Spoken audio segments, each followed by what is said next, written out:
Hey everybody, hope you're having a great day so far. Today's video might be a little bit different than the other two.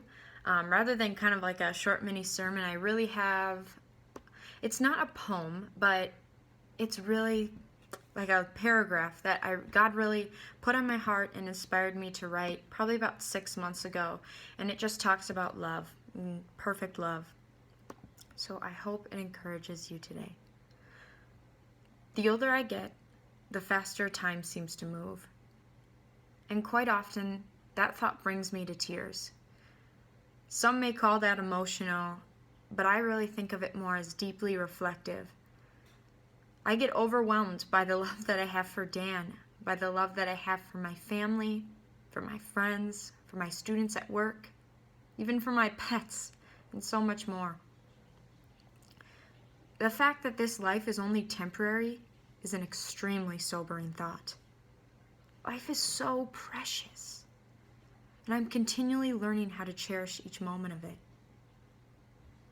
Through it all, I think I've found the key to life, and that is to love. Love, or the lack of love, I think is what ultimately drives us. Love or the lack of love is what ultimately drives our hearts, our motives, and actions. So for the sake of life, love. Would you love and love with all your heart? Love everyone you know and love everywhere that you go. Love with all your heart. I think life is really about people. When it comes down to it, life is just all about relationships. It's all about love. And the Bible talks about in 1 John 4:18 that God is perfect love. In fact, I remember when I was at a winter camp in high school and I was newly saved, and the preacher had everybody spread out around the room, and he said, I want to use this time for everybody to just sit with the Lord and ask him to speak with them. And that was a really different thought to me. I'd never done that before. I'd never believed I'd heard God speak to me. But I got in a corner, I remember, and I just prayed and said, all right, God, if you're listening, speak to me. And I didn't really have these big expectations, but I really felt the Lord tell me, Amanda, you are my beloved. He said, you are my beloved. Now love my people. Love them, love them, love them. He just told me that I'm his beloved, and he told me to love people. And that was so profound to me, and I've never forgotten it. And then later I found out that my name, Amanda, actually means beloved. Even more profound, and so I got it tattooed on my wrist here. It says beloved. And it's a daily reminder to me of who I am and what I'm called to do.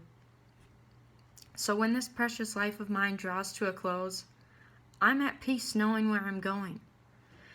And sometimes that peace is really difficult to grasp because I'm not sure what it'll look like or who all will be there, you know? But I'm so incredibly thankful that the one who walks with me here, I know will continue to eternally walk with me there. And that is such a beautiful thing, you guys. Oh man, I'm crying. Life is all about love. So I just pray that this message would encourage you today to just go out and love with all your heart. Love with reckless abandonment. Love everyone you know, even those you feel that don't deserve it. Because there are so many days that I don't deserve the Lord's perfect love, but he continues to show grace to me. Oh man. And my prayer is that I would continually show that grace to other people. And I pray you would as well. So I pray that this message blesses somebody today. And I just encourage you to love. Have a great day and a great week, you guys. Talk to you later.